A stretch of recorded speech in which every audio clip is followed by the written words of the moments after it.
Hey, everybody. Welcome once again to the Winning Digital Customers podcast. We're already having a good time here. We started the party actually before you guys got here, so next time be on time. Well, I have a fantastic guest with me today, Adele Gutman. Adele was the Vice President of Sales, Marketing, and Revenue at the Library Collection Hotels, which is one of the hotel brands. You may or may not have heard of them, but they have probably the most stellar track record in terms of customer experience. They have had the number one hotel in terms of customer satisfaction on TripAdvisor. They are ranked the number one luxury hotel brand in the world in terms of customer satisfaction. And at one point in time, they had like four of the top five hotels in New York City in terms of their rankings on TripAdvisor in terms of customer satisfaction or in terms of overall customer rating. So this is a brand that Adele has been very successful at positioning in the world, not only to deliver a great customer experience, but to get rated as having a great customer experience, which of course are two interconnected things, but maybe not exclusively overlapping the same things, because you have to be able to do both. So really enthusiastic to get into the discussion with Adele. Adele, welcome. And anything else you want to add by way of introduction for our audience? No, that was wonderful. It was a lot of fun getting to that point. It took years of work, but we, developed a system that just kept getting better and better along the way. And I just felt like it was so magical that I had to share it with everybody. That's wonderful. Well, I talk about this a lot, that today customers are so cynical. They generally don't believe what a brand says about themselves. If you tell your customer in your brochure or your website, we are the most opulent, best experience hotel, we will be the friendliest and most attentive service. I think most customers, and I know this because I sit in a lot of customer research and I see how customers respond, and inevitably they just roll their eyes and they say, yeah, everyone's going to say about themselves that they're fantastic, which means in my experience today, customers really only draw conclusions mainly two ways. One, their own experience, which is great once you have a customer, but of course doesn't help you if the customer hasn't yet tried your brand. And then secondly, through some form of ratings and reviews that they believe are authentic and credible, not marketing BS, no offense. So to me, I think what you're talking about here just seems really, really, really critical. Maybe I'd like to ask you about this first, and I alluded to this in the intro. It seems to me, but I feel free to argue with me here if you see it differently, that we've got kind of two overlapping circles. One is delivering a great experience, which would seem to me is an important part of getting great reviews online. And the other is somehow actually getting those reviews. And I'm gonna suggest, and I want you to tell me if you agree with this, and then talk about if you agree with this model or if not, what you think it is. I'm going to suggest that I'm guessing that there are some brands in any category that don't get the reviews that they maybe deserve. And maybe there are even some brands that get better reviews than they deserve. In other words, that those two things, it's hard to get awesome reviews if you suck. But on the other hand, that those two things don't always go lockstep. So what do you think about that? I mean, do you think the reviews are just a reflection of the brand, or is there some expertise that's needed I love this question, to make sure Howard, that you get the and right reviews? it is something that I struggle with all the time because I so frequently hear people talking about how do I get great reviews, and they'll come to me as the authority on the topic and say, so how do we get more people to write great reviews? And I say, by being awesome for them, because I don't believe it's so much about the way you ask. It's actually the way you ask is a small footnote. At the very end of the stay, you might send a post-stay email that says, thank you so much for staying with us. If there's anything that we could have done to have made your stay a little bit better, please feel free to respond to me in this email and let me know how we can serve you better. We're always happy to learn. If you want to help us with some marketing to help spread the word about our little company, it would just mean the world to us if you gave a review here on TripAdvisor or on Google if you feel that that's appropriate. So that is the simplest, smallest little thing at the end. But the way we get great reviews is to sparkle sunshine on the guest at every single touch point on the way, long before they ever arrive at the hotel, when they visit the website, when they look at the booking engine. We're being helpful, friendly, expressive. All the information you need is easily organized. We're being painfully, fearlessly authentic in our description of what the experience is going to be like, so that there are no surprises, unhappy surprises when you come to the hotel. Good surprises is fine. But that's how you really Yeah. that's how you inspire great reviews, because I think we've once talked about before, 4-star reviews are just fine. They're not people who are passionately expressive about what a great product you have. So if you're a hotel that's it's fine, it does the job, I can't really complain about it, it was okay, I got what I expected, then that person may not write a review for you. An excited, enthusiastic person is going to feel so compelled to share their story. And an angry person is going to feel compelled to share their story. But a good product is not enough. So instead of worrying how a four out of five kind of experience can get those reviews online, don't bother, because that's just a neutral review. Focus on turning regular, fine, fair enough travelers into people who love your team, because it's really the team that they fall in love with the most. That's most of the wonderful comments will come from how they feel about how they were treated. Yeah. Yeah. Well, and let me ask you this, because I know a lot of brands that are always trying to figure out, how to improve NPS, how to improve the customer experience. And inevitably, there's a lot of options, right? We could offer free coffee. We could carpet the hallways. We could give them coupons for something. We could provide a higher staff to customer ratio so we could be more attentive. Rarely is there a problem coming up with ideas about how to improve. And I certainly am not of the opinion that every dollar spent improving the customer's experience has the same degree of impact. So I would imagine that part of what you must have been challenged with at the library collection is figure out, okay, we can't do probably everything that you could have on the idea list. How do you figure out which are the things that will give the greatest, what did you call it, sparkling, give them that, Well, most wonderful thing, versus other things that you could have invested in and done, but that might not have necessarily impacted your customers to the same degree? yes, well, you know what? Sparkling sunshine on your guests cost absolutely nothing. And what you need, of course, is to get your team excited about being the kind of hotel that inspires 5-star reviews.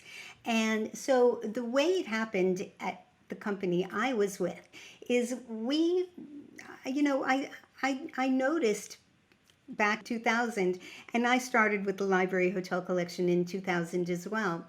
And one of our hotels was, one day surfaced around the top in the first page of TripAdvisor, while others were, in the top 20%, let's say. So we weren't doing bad, we were all doing good. But I said, how can it be that one hotel is here and one hotel is here?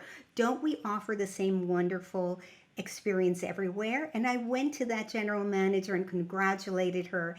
And she said to me, I highly recommend being on the front page of TripAdvisor because the phones ring off the hook and I don't have to discount any rates because people just want to be at one of the top hotels.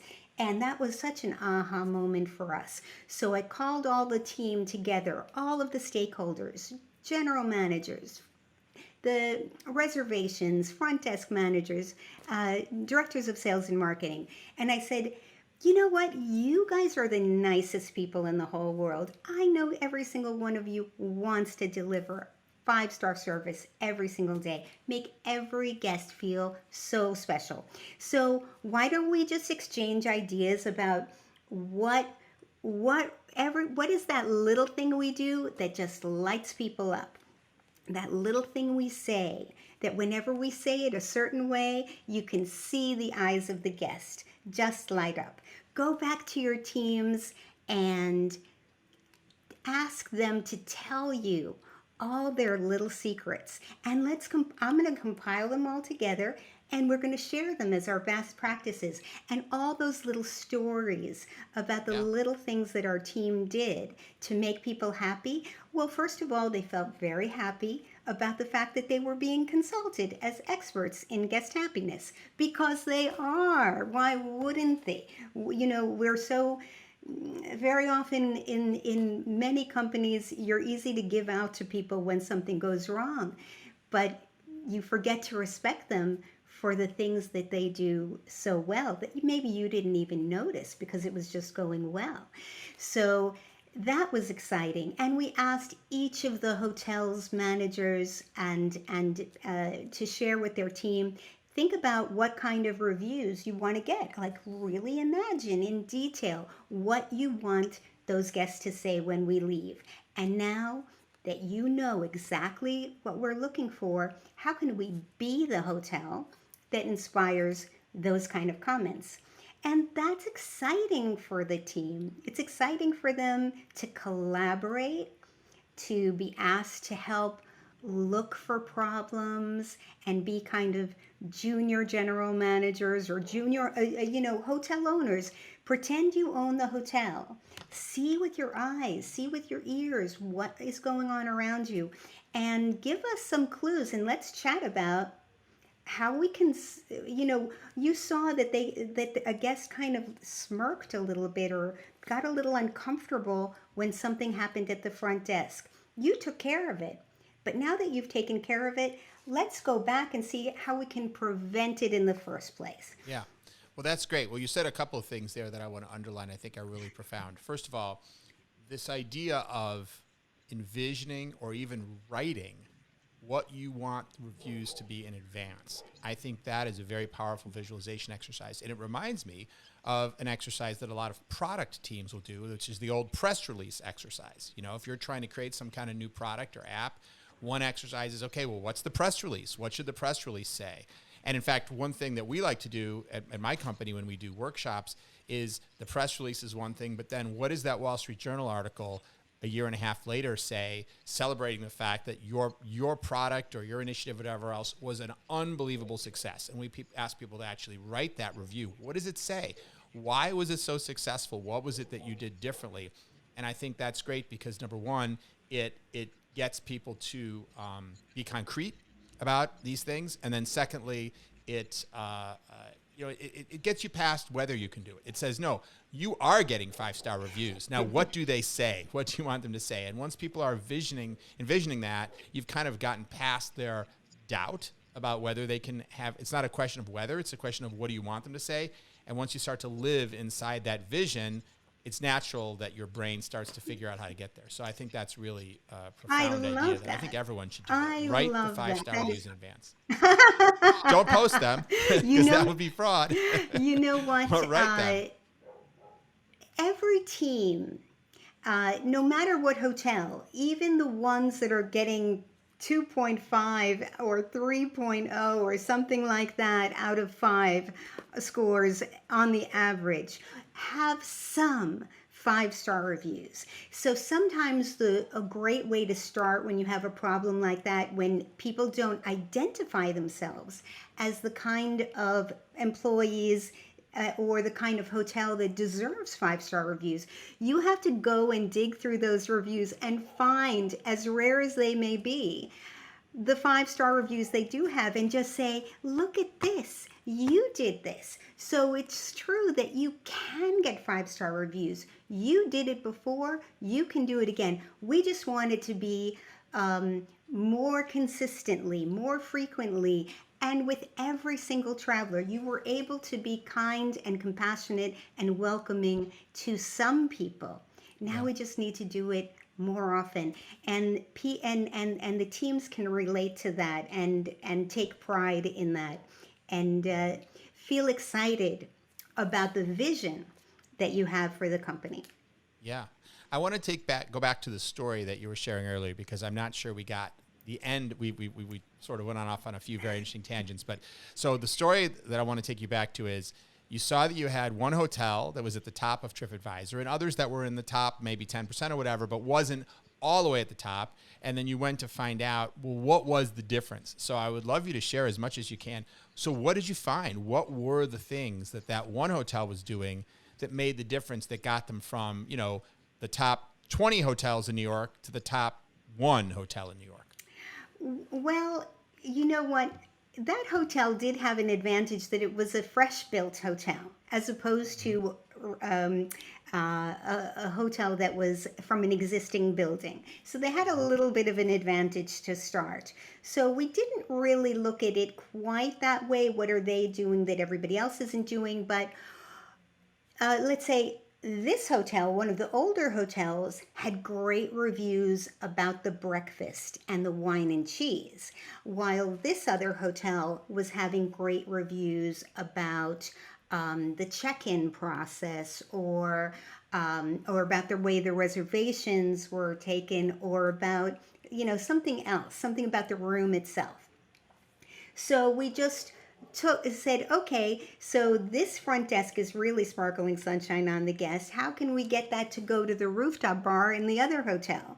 How can we take the consistency of the display? And in fact, we really upgraded. We put the person who was in charge of the area that was doing great reviews for breakfast and wine and cheese was put in charge of all 4 hotels to make that a consistent thing. And we upgraded, just with small upgrades. It was still a continental breakfast buffet, but we just went a little further and we dug deep into the reviews, because you asked, where do we begin to decide where we want to improve? Let the guests tell you. Let the guests tell you, and let the employees tell you. And much of the time, it's not really a product change as it was with the wine and cheese. What was more impactful than the upgrading of the display of food and beverage was we took the manners and the gracious things that they were learning from each other at one hotel, and we just shared them with the rest of the team and let them talk amongst themselves about their best practices and little things that they do and say that make the guests having the wine feel really special, really important. You know what? Every single person wants to be feeling like a VIP. Even if you stay at a roadside motel, on a truck stop, or whatever, even if you're just going to a coffee kiosk on Madison Avenue, you want that experience to be hot and delicious and friendly and clean and fresh and welcoming. Everybody deserves that. My mother used to be in real estate, and she would say to me, Adele, if I would take a young couple, and it's their first home, and I show them the smallest house that I would never personally look at themselves, but to them, it's their freedom. It's their first slice of America. It's a wow experience for them. Even I can remember my first hotel experience was when we were a poor immigrant family in Queens, and we went to a motel with a pool because our apartment had to be fumigated, and my brother and I were jumping up and down for glee that we were going to go on our first vacation. So I know that everybody wants to enjoy a beautiful experience, even if it's simple, you know. They just want to be treated nicely. No, I agree. I think I think we were talking on your podcast recently about the same idea that you don't want to let yourself get caught up in the belief that only 5-star hotels can get 5-star reviews, right? Obviously, we have a sense of, we rate the cost and opulence of a hotel on a star rating, but that's a different thing. But there's no reason why a Motel 6 can't get 5 stars from a guest, because, of course, while you don't have the money to spend on them, since they're paying a tiny fraction, you also have a very different level of expectation, like you were describing when you went to the motel when you were a child. So I agree. I think that in fact, could you see a point where you see that Holiday Inn or a Motel 6 going above a Ritz-Carlton in terms of or a Library Collection hotel in terms of TripAdvisor ratings? Well, the Library Hotel Collection did have higher guest satisfaction ratings than Ritz-Carlton or Four Seasons or Right, but it was Mandarin also a Oriental. very And it was not the most opulent hotels no. in the world by any means. But you know what? Take Drury's hotel group. They are three-star hotels, very often in secondary or tertiary kind of markets, and they get consistently across the board fantastic review scores anywhere they go. They frequently can be number one. You know what? There's a hotel in Pennsylvania. It's a DoubleTree hotel in Reading, Pennsylvania, who the general manager will say it was the second poorest and second highest crime rate in Pennsylvania, but he took it and he put to work this kind of philosophy of putting humans first and giving people a chance, including them in the process, and striving for having that relentless pursuit of excellence in being human and being gracious and being welcoming, and he really wanted to make a contribution to the city. So and they get now one of the highest rated hotels in the entire state is a DoubleTree. Wow, Yeah. that's a great story. Well, let me ask you a few other angles on this issue, which I think is interesting. You talked earlier about a really important point, which is that what's great about reviews is they don't just tell you like an NPS score, how satisfied people are. They tell you what they're satisfied with, and of course what they're dissatisfied with. I'm curious, one thing that I've seen other companies do when striving for better reviews of experiences, this is harder to do if you're selling a product on Amazon, but if you're talking about something like travel, is they looked to see where were the high points in the experience based on what was mentioned in the reviews. And then they tried to incorporate asking for reviews at those moments.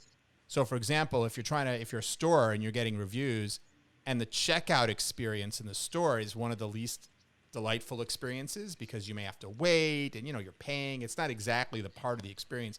Well, then why is that where you're asking for the review with a big thing at checkout that says please give us a review versus say earlier in the process where you might be getting advised or something like that? So I'm curious if you've applied any principles like that of saying if the wine and the cheese reception is what people are responding to in the reviews, maybe that's the time to ask in addition to or instead of when they get the receipt after they leave. Have you played around with that sort of thing? No. You know what? It's a little bit different because in travel, for hotels, certainly, even though a lot of people will say, well, there are more reviews on Google. But I think that still TripAdvisor is the more powerful place when someone is looking for information, looking for lots of photos and everything about the experience. I think they're more likely to go. A serious traveler is more likely to go, I think, to TripAdvisor. Mm-hmm. So, and they don't want, and actually they tell people, don't review on TripAdvisor while you're at the hotel. Do it when you get home. And you know what? I'm not trying to trick the system. I really want an honest review of the entire experience. And very often a 5-star review will come with, if there's, I have to say the whole experience was wonderful, but if there's one or two things I would fix, it would be A and B.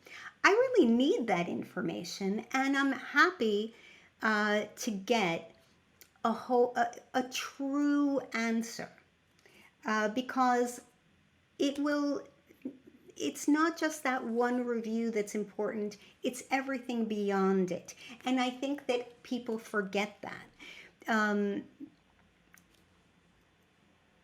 Many times in my business, Everybody is always talking about service recovery. Service recovery meaning somebody is in front of me and upset about something, and my front desk person is empowered to handle that situation.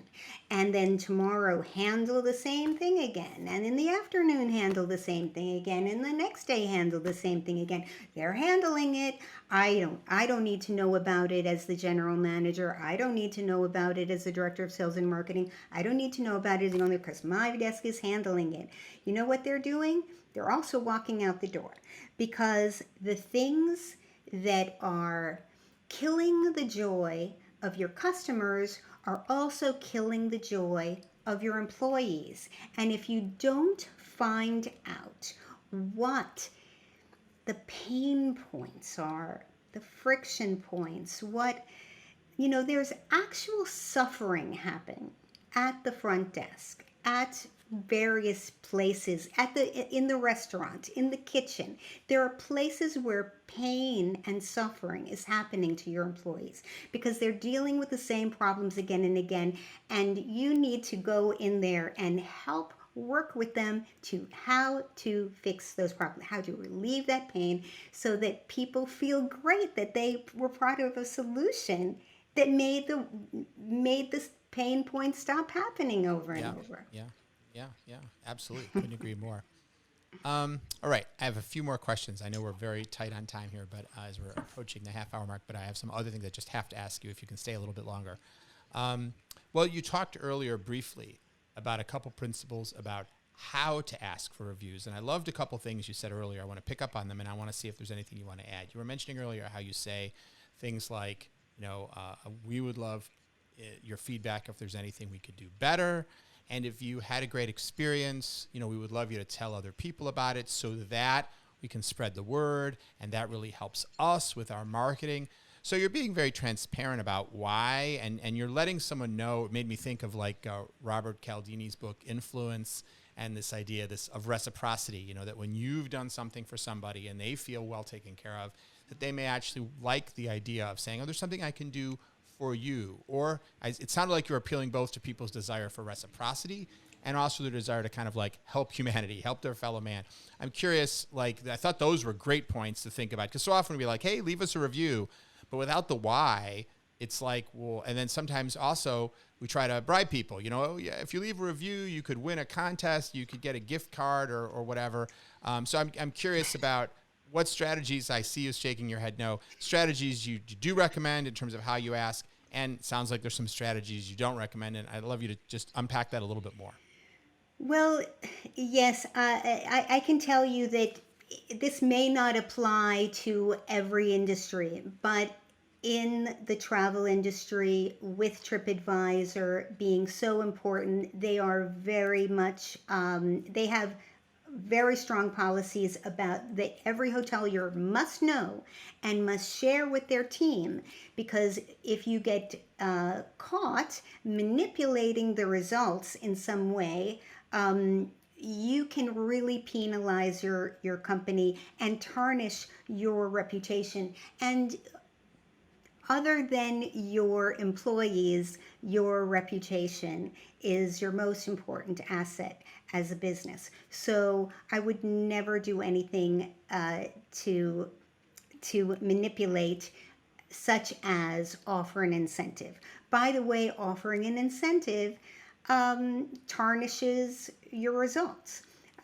So if you want to know the truth so that you can actually learn something that will not just impact the guest in front of you. Remember when I was talking about service recovery for the person in front of you, where most businesses stop is at that moment with that one individual, but they really need to be going back and thinking about the future. So if you're manipulating your results, you're not learning anything that's going to help you solve the problem for the future.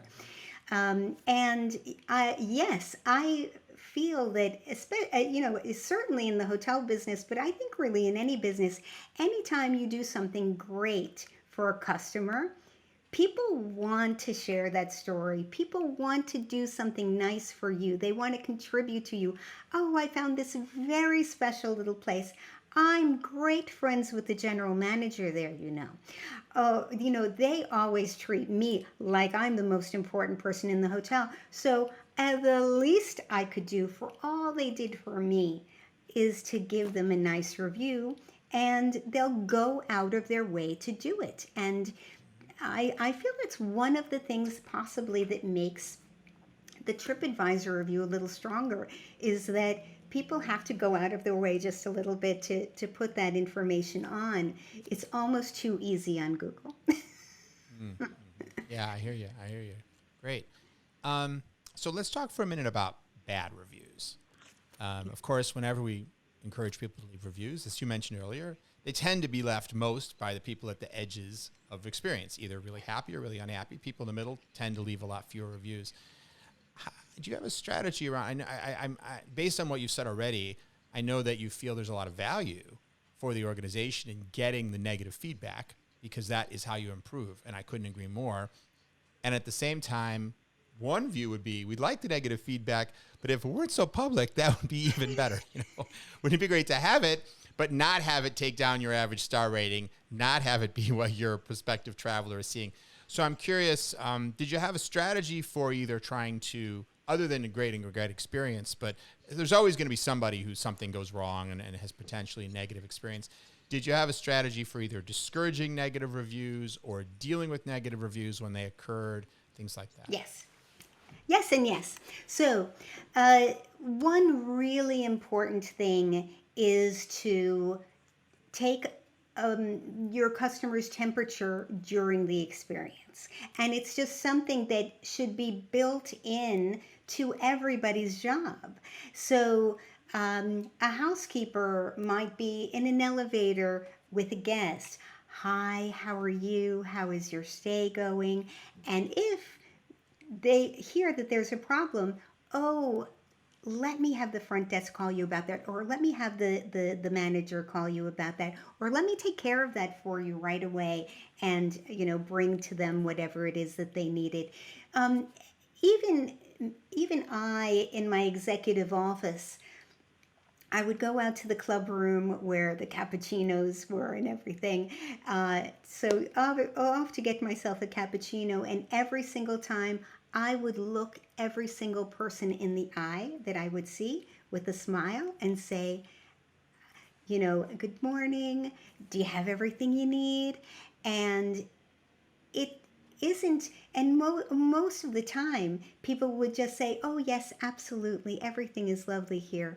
But having that contact, having that smile, having someone reach out to them in a small way makes them feel, even if they did have something, if there was something they needed, they would feel, oh, I wasn't going to say anything, but I was wondering, blah, blah, blah. Or the bed was just a little bit firm for me. Oh, are you going out for the day now? While you're out, I'll have somebody put a pillow top on your bed. Would you prefer a foam or a feather top bed? And we'll take care, or both, and we'll take care of that for you.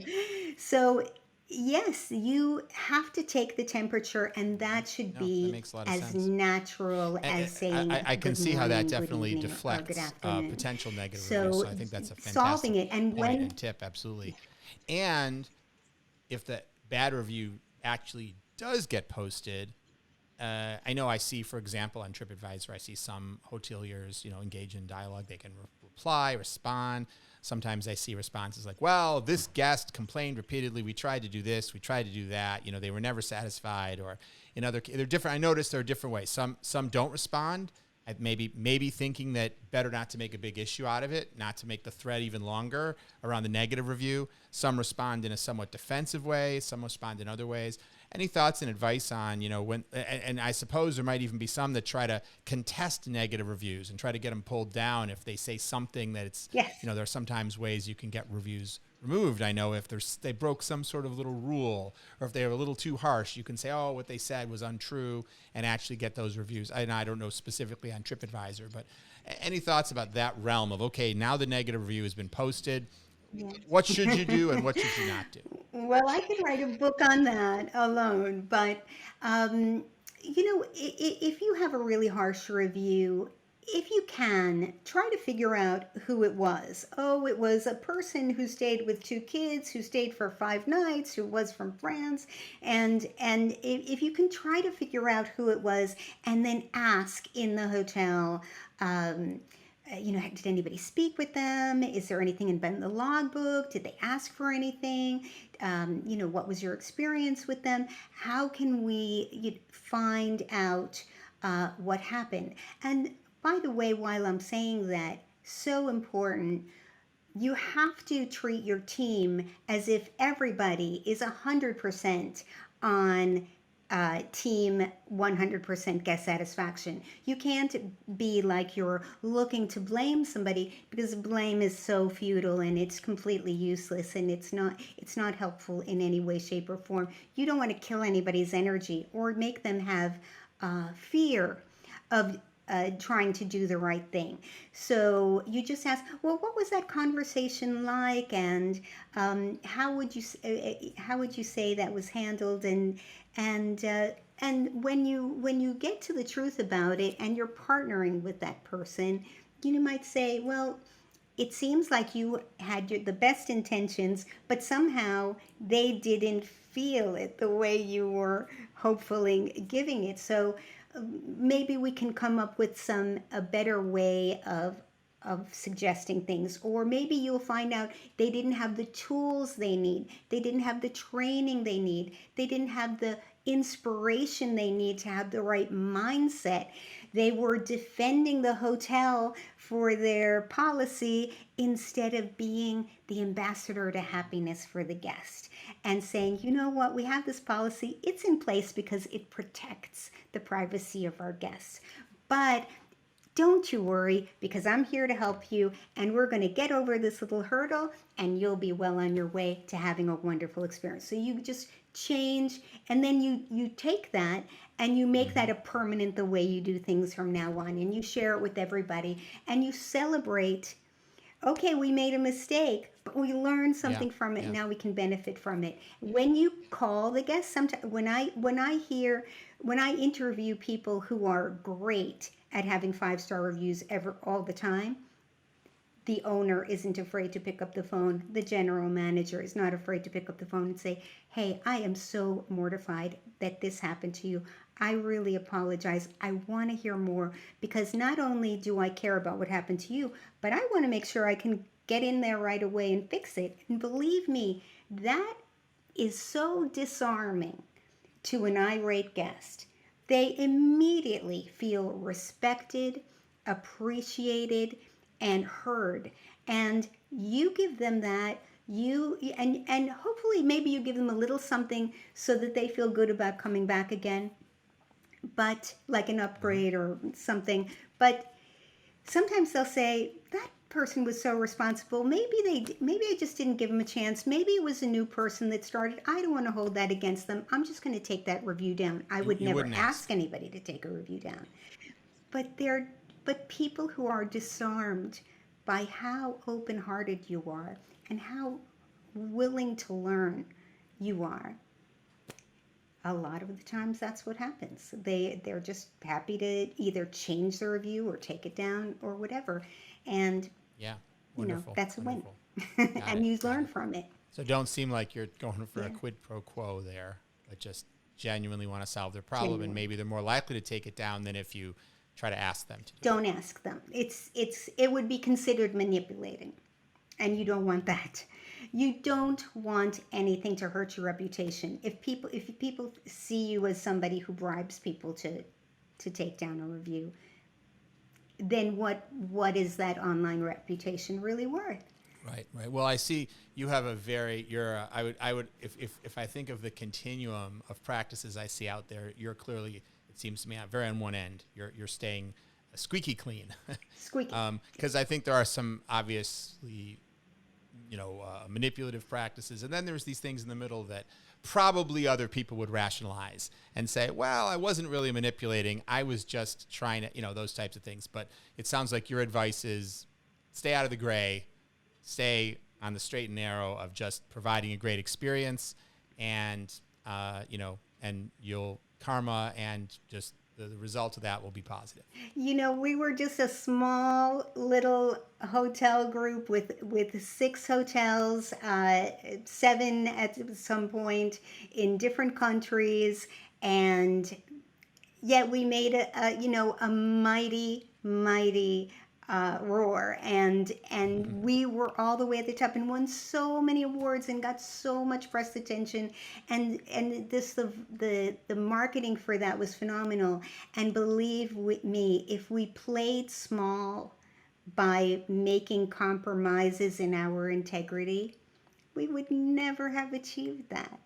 It's that relentless commitment to guest happiness and to integrity and to excellence. And excellence not meaning opulence, felt cared for, appreciated, and respected at every encounter. And that's how you win. That's great. That's great. Well, I want to ask you one last question. And you said something, and I so agree with almost everything you said. You said one thing in our half hour together here that I kind of go, yeah, I don't agree with that. And that one thing was where I forget what you called it, rainbows and sunshine or something. And you said it was free. It is. And I know from my experience, and I know what you mean, right? Which is that it doesn't necessarily cost you any additional money out of pocket for your employee to be nice to your guests, et cetera. At the same time, I know that that is often the result of training and treating your employees well and paying them well and all of these things. And that when you're in a boardroom or talking to C-suites about the money that you need to improve customer experience, whether that's employee training or increasing staffing levels or having those pillow top mattresses that everything costs money, right? So, one of the questions is always, well, how do we get this money back? Anytime you go to a CFO and say, I want to spend $1, he wants to know, how am I getting my dollar back? Is that going to be in more revenue? Is that going to be in cost savings? So, I'm going to ask you a question that's probably an impossible question, but I'm curious if you've ever tried to guesstimate this stuff. Because if I said, hey, if we do X, Y, Z to improve our customer experience, that's going to benefit us in a number of ways. Hopefully it'll give us more repeat business, for example. One of the line items that one could argue you get as a result of investing in better customer experience is more great reviews. And naturally, the next question from a CFO with his visor, is, okay, what are those worth? Or put another way, how much can I take out of the advertising budget because we've put it into customer experience and we're going to get sort of free advertising, if you will, in the form of more organic reviews. And I'm wondering if you have any kind of economic model where you could say, well, for your hotels, one 5-star review was worth $50, $100, $500 or something. So if someone was trying to make one of those decisions like you have to make in business and say, well, should I put more money into better customer experience or should I buy more, Google SEM ads or should I advertise on TripAdvisor or what have you? Any advice about how to quantify the value to drive those kinds of decisions and to justify those kinds of investments? Well, I can say a couple of things to that. Now, I know that there's an old Cornell study that says if you just improve, something by just 1 point, that's $11 right there, a point being a percent. But in reality, our modest little hotel in Times Square with 45 rooms could oftentimes charge $100, $150, $200 more than a similar hotel on the same block. And especially if there was any kind of pressure in the city, our rooms would be full and they would be losing money and having turnover, new owners, new GMs, new directors of sales, etc., because it wasn't working out. We would see this consistently at any of our locations when we could just have the wherewithal to charge more because the the experience had a higher perceived value. Number two, we didn't, in New York City, we did not even need to advertise at all. At all. I mean, the only thing that you would kind of call maybe advertising is that on Google, if somebody Googled library hotel, we would want it to come to us and not to an online travel agency, but not to actually promote the hotel because it wasn't necessary, because we were on everybody's bucket list, being at the top. So no advertising budget was necessary beyond having a website and a booking engine and sending an email blast, like very small things, but not advertising per se. Another one, I don't know what number I'm on. Another thing is your turnover of your employees is so much lower. The turnover, or some people would call it churn, of your guests is so much lower because people spend a fortune acquiring a new customer. It is so expensive to acquire a new customer in the hotel business, probably in any industry. And then to have them ambivalent about coming back, I could definitely stay there again, but you're in a place like New York with hundreds and hundreds and hundreds of other choices. People have to have a reason to come back to the same hotel rather than trying something new. So the keeping your guests, that is so much cheaper to have the same guests come back to you again and again, and bring their friends with them, and bring the online world with them. So there's no doubt between lower turnover, happier employees, lower turnover of your guests, keeping, what's the point of spending so much energy? You know how much money hotels spend on loyalty programs? We have a loyalty program. It's called Sparkling Sunshine on the Guests. And that probably gives you more genuine loyalty than your traditional loyalty program, which is really just a form of discounting, really. It just says, stay here today, I'll give you some points. It's quid pro quo. That doesn't really generate an emotional reaction, I don't believe. It can work, don't get me wrong. People will respond to discounting. That's not an illusion, but it's not really loyalty. We call it loyalty, but it's really... Yes, because I have a loyalty card for every single hotel company in the world. That's the ultimate proof that it's not loyalty. If you have a loyalty card for every single hotel, how can you be loyal? Right. I love that. That's a fantastic point. Well, Adele, this has been fantastic. Thank you so much for all these insights. Really interesting stuff. Congratulations on all the success that you've had in driving all the fantastic guest satisfaction and 5-star reviews. If people are looking to learn more about you or find out about your fantastic podcast, where would you send them? What do you want to plug? Come to adelegutman.com and you'll see my podcast. I just switched from the Hospitality Reputation Marketing, it's a very technical name, to get great guest reviews. And I will soon be having a book and a course that you can take. But in the meantime, the conversations with wonderful general managers and directors of sales and marketing and people like yourself gives so much guidance on how to get the kind of reviews that you dream of. Well, I definitely suggest everyone check out Adele's stuff, and we'll put the link in the show notes. If you're just listening, Adele is ADELE Gutman, so you can make sure you find her, because I could imagine myself misspelling Adele. But the only thing I'm wondering, I know you just changed your podcast name. Maybe you should call it Sprinkling Sunshine. Maybe that's what your podcast really should be called. I don't know. Something to think about. All right. Well, again, thank you so much for joining us, Adele. And thanks to all of you, as always, for watching and listening to the Winning Digital Customers podcast. Look forward to seeing you next time. And until then, keep transforming.